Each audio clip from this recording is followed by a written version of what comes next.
November 21st, 1931, the height of the Great Depression. In the midst of traditional entertainment, a small, struggling studio would introduce the world to a name that would forever be associated with fear.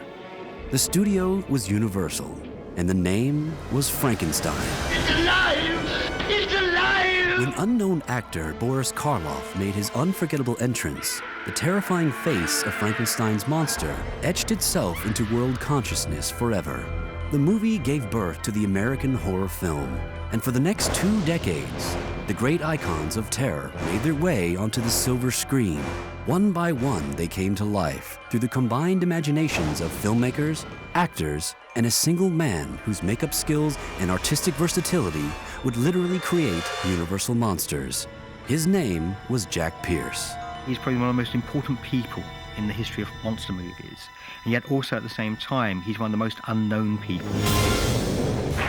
He refined what you could do, where it made a remarkable change in what the audience was getting and what, indeed, the audience came to expect.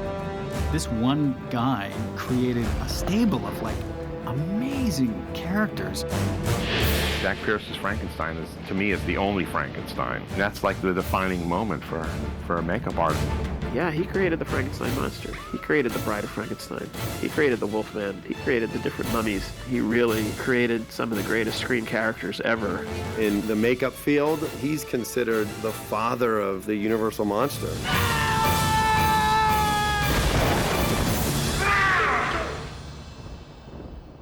Well, in the very early days of cinema, you had the theatrical tradition that actors did their own makeup. The job makeup artist didn't specifically even exist. Lon Chaney was the first to bring a finesse and an imagination to these techniques, using tons of nose putty, wires to pull his face and everything.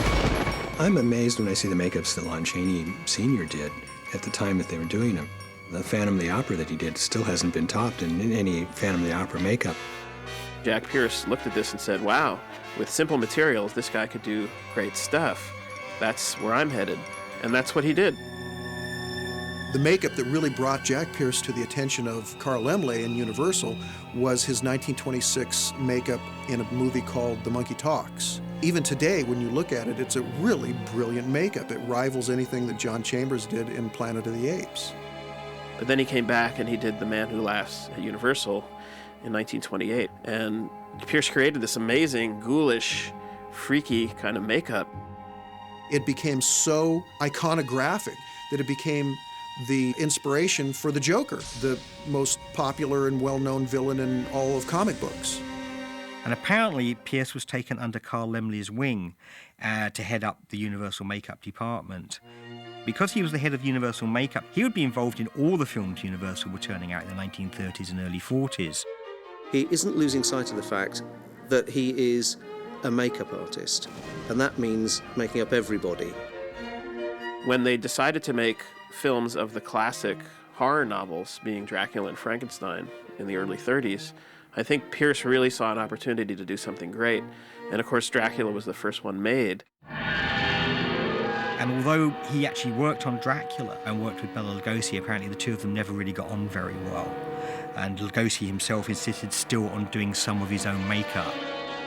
In 1931, Jack Pierce is very disappointed when Dracula is released, and even though it's a huge success, he's not really credited with creating the character. Although Dracula came first, we actually really think of the Universal cycle as beginning with the Frankenstein monster, because it's the most visually amazing thing. Audiences have never seen anything like that before. One of the sketches that was done by the art department at Universal showed it as a mechanical robot made out of some kind of a metal. Pierce didn't go in that direction, thankfully. And of course, he doesn't bear any resemblance to the actual description in Mary Shelley's book, but what he created was something that was perfect for its time. Karloff had just a great face for it, especially in the original film when he was a starving actor and he was very gaunt and cadaverous looking. After work at night, he and Karloff would devise the makeup. During that time, which was about a 3-week stretch, they tested different things. They tried all sorts of little quirky things and then settled upon one thing, and then that was the look for the character. There were no prosthetic rubber pieces that were stuck on. This was started from scratch every time Karloff sat in the chair. Jack Pierce surrounded himself with reference books on medicine, criminology, electronics, all these things. He looked at hundreds of pictures of criminals and determined that there's a criminal look. And Pierce emphasized that look in this movie. Jack Pierce tells the story about how he came up with the flat head, which never made any sense to me. He says he studied the way that, surgeons work in ancient Egyptian, burial things, and decided that, Frankenstein, not being a trained surgeon, would take the easiest route to get a man's brain out, which is to saw the top of his head off and take the brain out, replace it with the other one, and put it back on. Therefore, he made it flat like a lid of a box. I don't know if he tried to make up an answer after the fact, and where that square head came from, but it works. It makes it instantly recognizable as Frankenstein's monster. Karloff had to be on for the ride, to endure the hours in the chair and on set and any of the pain and scars that might have been left, but they understood what it took and signed on for it 100%. You look at movie monsters in the 30s and their faces move, and it's because you've got this craftsman painstaking work of gluing every single bit individually, and it's a lot easier to project through that than it is just through a mask. Jack Pierce created the classic monsters with primitive techniques. I mean, cotton and collodion. Collodion is this horrible liquid plastic that's 24% ether. He built it up with layers of cotton, painting collodion over it, blending it in, using Q-tips or something to get the edges of the cotton to, disappear into the skin. And he built up the head the same way. And it was time-consuming. Karloff talks about getting into Universal Studios at 3:30 in the morning to prepare for the makeup. It was more horrible taking it off. This stuff adhered like epoxy. I've heard that Karloff sometimes slept in the makeup so he wouldn't have to come and do the makeup the next day. And then, of course, how would he be brought to life? The famous, everyone calls them bolts, but they're actually electrodes on the neck. Pierce added those. We know that he put the electrodes on with spirit gum because Karloff has often remarked in interviews that, he has scars where the electrodes were. He's made this cranium. He's used wax on the eyelids to give them a heavy look. But how the hell did he cave in one side of the guy's face? And I looked at that for ages when I was a kid. And, when finally somebody says to you, Karloff had false teeth, Jack Pierce just said, take them out. I think one of the great things about the Frankenstein monster makeup is it does look like a Walking Dead man. You've never seen Karloff look more cadaverous than he does in Frankenstein. There is not a makeup artist alive that wouldn't like to create something as dynamic as the original Frankenstein. Nobody's ever been able to duplicate that, and everybody's tried. It's quite telling that Boris Karloff, many years later, would always credit Pierce as the man who created the Frankenstein monster. Karloff said, I was the person who wore the suit, I was the person who filled out the suit, but it was Jack Pierce who actually created the look and the feel of the monster. It comes together in such a way that it almost feels like it always existed. That's how great it is, like the Mona Lisa. Jack Pierce, after Frankenstein, was a superstar on the Universal lot, and they immediately put into production a film about the mummy. When you look at the opening scenes in that film of Karloff coming back from the tomb, wrapped in the bandages, and you can actually see the little globules of earth and dust and stuff that Pierce meticulously painted into those bandages. It is just probably the best mummy ever. We basically cooked the linen so that it would have a very aged and fragile feeling to it, and he wrapped it around vertically, horizontally, and diagonally around Boris Karloff. He literally spends hours getting him into this, so much so that he has to sort of be wheeled around. Pierce did the whole makeup, top of his head to bottom of his feet, and it took 8 hours. And considering he's on screen so little, that image is massively iconic. One of the great moments in the history of cinema. It looks real because, in effect, it is.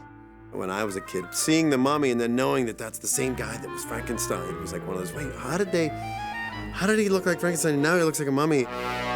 Karl Freund rather undershoots the mummy.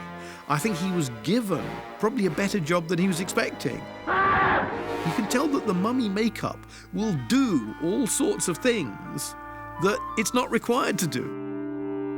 But then he goes one step further, and suddenly you have Karloff in this incredible old age makeup, where you really can believe he's 3,000 years old. And I think probably it's the Ardath Meir makeup that I always think of Pierce's greatest moment. That's a stretch and stipple technique that we still use today, where you stretch a section of the skin, you put latex on it, you dry it and let it go, and it contracts into a bunch of wrinkles. I did the exact same thing to Scott Reiniger in Dawn of the Dead. You know, that was a Jack Pierce mummy makeup on the Scott Reiniger zombie. We've seen many mummy movies since the original, and to me, nothing's as effective as what he did. It's almost like, you know, with all the tools of the trade, you know, we've lost some of the magic because we can do anything, and I think with his limitations, he created stuff that, you know, obviously withstood the test of time. Pierce and Karloff had a mutual respect for each other, and Pierce didn't always get that. Jack made up Boris and The Raven and Old Dark House and just all these amazing movies that he did with him, and they still, you know, many years later, still had that respect and admiration for each other. I don't think anyone had quite pulled off horror in the contemporary world until The Black Cat did. What I find interesting about the makeup is this sort of fierce, logical, geometric character. Angular hair, angular shoulders. He's a piece of walking geometry who's like a prop in a modernist house, which is the polar opposite of what was going on in the Gothic films, but equally frightening. She's alive! Alive! The Bride of Frankenstein, the actual makeup on Elsa Lancaster, is really another great iconic makeup. This is an example, you see, of Jack Pierce. He always said he used scientific, but he often used cultural references. In the script, it says she should look like an Egyptian mummy. Jack Pierce didn't bother with that. Let's make her look like Nefertiti. It's not the first thing that you'd think of if you were going to design a makeup for a woman who was brought back from the dead with electricity. And yet, like the monster, it comes together in a very artistic way. And Elsa Lanchester, you know, she wrote a famous account of being made up by Jack Pierce. Describes he's dressed in this button-up surgeon's outfit with slick-back hair, looking, as someone said, like a Greek barber. She said he really enjoyed these kind of tortuous applications of makeup at 5 in the morning. By now, he was living the part. He also created the amazing hairstyle, which they put up in a cage, as Elsa described it. And the only hint that this is a corpse is the stitching around her jaw, which James Whale wisely features in the low-angle shots. A lot of people don't ever even realize that Frankenstein went through incarnations of makeup stages from movie to movie. The transition of the makeup from Frankenstein to Bride of Frankenstein, where the hair's singed back a little bit more and you see a little bit more of his forehead, and there's the burn on the cheek, and then in Son of Frankenstein, you know, he's got this big, massive chest. You know, those are just great little touches. Good. Makeups that work on one person won't necessarily work on another. I think Frankenstein's monster never looked as good as it did on Karloff in the first film, and again, because of how thin Karloff was at that point. You know, by the time it was in The Son of Frankenstein, Karloff could eat and put on some weight, and he was also older, so his face was fuller, and it just didn't look as good. You know, the worst was when they put it on Bela Lugosi. At that point, he actually had switched to a slip rubber headpiece, and it wasn't fabricated on a daily basis, and it didn't look as good. But again, his face was so wrong. Oddly enough, when they bring Chaney in, it's defaulted back to the original Frankenstein monster look. So the way that there's a change between Frankenstein, Bride of Frankenstein, and Son of Frankenstein, suggesting the character evolving, all that's just been wiped out. And Chaney is required to look as much like Boris Karloff in the first film as possible. And that's the look that then carried on for Lugosi and Glenn Strange and Eddie Parker and Herman Munster and anyone else who's ever got into that get-up. Where Pearson hits it out of the park in Son of Frankenstein is with Igor. And Igor, for my money, is probably Lugosi's second greatest screen character of all time. And it's fantastic and such a great marriage of actor and makeup artist. Igor has a broken neck, so Pierce created a rubber appliance that had a broken sort of bone in the neck, and that was strapped onto Bela Lugosi's neck, and apparently it was secured with some kind of band under his arm. And then a beard was applied around that with yak's hair, Jack Pierce's favorite kind of hair. That's where Pierce is really showing his skills at doing great hair work on characters. And he laid that whole beard in himself, the wig, and then would trim it every day to give Lugosi that great sort of semi-hunchback kind of character. And then he was given a set of really nasty teeth that include fangs. That's the one time that Bela Lugosi actually wore fangs in a movie, not for Dracula, but for Igor. So that was a really iconic makeup by Jack Pierce. I always was fond of the Wolfman. I mean, I like that whole concept of an animal and a man combined into one kind of creature. Pierce had created basically the same makeup in 1935 for Henry Hull for the Werewolf of London. But Henry Hull didn't want to wear it. It was too much makeup for him. It was uncomfortable, and he wanted more of his face to show. And the makeup he did on Henry Hull, one could easily look at it and go, well, it doesn't look like a werewolf to me. But it was a lovely approach, very stylized, but it's lovely to compare it with what he did to Lon Chaney Jr. in The Wolfman. The Wolfman became Chaney's baby. He was very invested in this character, which is good because the makeup was very arduous. Jack Pierce was a master with hair work. When you think all of that was pretty much hand-laid, it's incredible. Yak's hair was applied in layers and trimmed and then scorched with a curling iron and curled and blended. He never had upper teeth in. The Wolfman only wore lower dentures, so it jutted out his lower teeth as if it's like a dog or a wolf. But one thing that Jack Pierce couldn't do every day was completely model the Wolfman's nose from scratch. So that is the one appliance Jack Pierce definitely did use on these films, which all indications are was created by Ellis Berman Sr. Jack Pierce would secretly have these sculpture and molds made from impressions of the actors, and he would bring them to my father. My father would run the foam latex and the molds, make the pieces for him. Jack Pierce really didn't want to let it out to the other makeup people that he was unfamiliar with those materials. They would literally shoot time-lapse photography. Jack Pierce had to run in between each successive makeup change and apply a makeup and glue hair and then go back in and glue a little bit more hair. He had to sort of reverse engineer what that looked like and then build into it. There's talks that it took, 10, 12 hours of Chaney literally having to sit in that chair while they would shoot that transition and that progression of makeups. By the time he did Frankenstein Meets the Wolfman, which was the second time the Wolfman appeared, he really just made it perfect. And I don't think it was ever better than that after that. That's the perfect Wolfman makeup. The mummies in the 1940s were totally different from the 1932 mummy. First of all, they're not really the same type of film at all, and the makeups are totally different. With Tom Tyler in The Mummy's Hand, which is 1940, he's really creating a mummy similar to the Imhotep mummy that Karloff played in 1932. The three Chaney films, Mummy's Tomb, Mummy's Ghost, Mummy's Curse, he's really doing a different kind of character altogether. And Pierce by then is doing a really different turn on the character than he had done with either Karloff or Tom Tyler. Chaney was not enjoying being made up as Karras. So for the third Karras performance by Lon Chaney Jr., Pierce fashioned a rubber mask. But I think the big difference between, say, a Karloff and a Chaney, Karloff was willing to sit for hours being tortured like no other person was willing to do, and other actors were not as willing to do that. So it's not a criticism of Chaney so much as a compliment to someone like Boris Karloff. This is one of the Mummy's Curse faces that Lon Chaney Jr. wore in The Mummy's Curse that Jack Pierce did. Now, Jack gave me this around 1963, and it's just simple latex. So he did use rubber, even though he said he didn't. Now, he didn't use appliance rubber. That's what he was really talking about, but this is rubber. And, you can see all the wrinkles and, all the stuff in here, and you can see all the detail that's in this mask. But it's one of my favorite things in the world. And as far as I know Rick Baker, a lot of people have checked on this, and I think this is the only surviving piece of Jack's work now. Check the megavoltage. 25,000.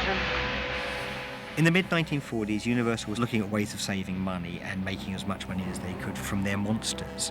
And so they started churning out House of Dracula and House of Frankenstein. And suddenly Pierce had to work on 3 or 4 monsters in one movie. Jack Pierce had to make a Frankenstein monster from Glenn Strange, do the Wolfman on Lon Chaney Jr., and create a Dracula makeup for John Carradine. And there was a lot of pressure on Jack Pierce to accommodate the actors and, of course, the production company. It was take too much time to do cotton and collodion. One can easily imagine actors who have been through a 12-hour makeup might well, the next time they come back, beg, is there any way you can reduce the time, or can you use something that's less corrosive? And unfortunately, Jack Pierce had never signed a contract with the studio and had been there 19 years as the department head by 1947, and he was let go in favor of a new breed of younger people who could get things done faster and quicker. Jack Pierce is a guy who, at the time, he did his thing, he did it better than anybody, and he knew no other way, and the industry changed. He did all the Frankenstein movies except Abbott and Costello Meets Frankenstein. In that film, Bud Westmore brought in the masks and basically used the over-the-head rubber mask approach to all the monsters. And you can see the difference. The makeups do not stand up anywhere near as well as when Pierce was doing them. Then that was a whole new start of, how makeup and prosthetics and specialty characters were going to be handled for the future. When Jack Pierce left Universal, he did independent movies, he worked a lot in television, then he ended up doing B films. He ended up gluing monofilament to Mr. Ed's lip, it's like, that's terrible. To my knowledge, he was even asked back to Universal in an underling position in the Bud Westmore era, but declined it. One of the sad things about Jack Pierce was that at the end of his career, he was forgotten. He died in the mid-60s in near poverty, in near isolation. Nobody remembered who he was. Nobody really cared who he was. I think at his funeral, somebody told me that there were, 4 or 5 people when he passed away. For somebody who was so inspirational to so many, very few people showed up. Time had marched on. The horror film had marched on. It's not like those movies were forgotten, but Jack Pierce was kind of forgotten. Took us about 4 hours in the morning. Put the Frankenstein face and the head on for us. And nearly an hour to take it off. Yeah. The whole outfit weighed about 35 pounds. Yeah, you know who that is, Boris. One of the leading makeup artists in motion pictures who flew down here from Angels Camp, California, where he's working on the Ransom Broidy production Bullwhip. Your very good friend, Jack Pierce.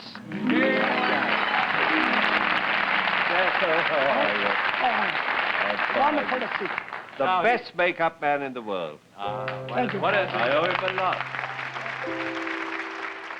It's happened to so many makeup artists I know that they look back and it was either the Frankenstein makeup or the Mummy or the Wolfman that made them get up and decide that they wanted to do that.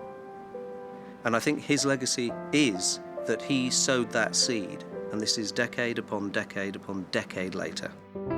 His legacy is the inspiration of thousands and thousands of makeup people, thousands and thousands of horror fans, and thousands of directors that watched those movies and were inspired by those movies. Nowadays, when we can do anything, that we still can't accomplish what he did. Maybe that's why his stuff was so unique. My grandson, who knows who Frankenstein is, he's 5 years old. Someday I'll show him the bust of Jack Pierce and say, see, he made him. You see how Grandpap makes these monsters? Well, he made this monster, and that's why I'm making my monsters. Halloween is a lasting tribute to Jack Pierce. When a kid dresses up like Frankenstein, he's dressing up in Jack Pierce's design. When a kid dresses up like the Wolfman, he's dressing up in Jack Pierce's design. Unfortunately, Jack didn't have children. He doesn't have that legacy to carry on. But he had these children that will outlast any children that he would have. He created these characters that outlived him and will outlive me, and people can see these 1,000 years from now. You can look back and you can go, Universal Classic Monsters, there's a whole world there. Jack Pierce created that.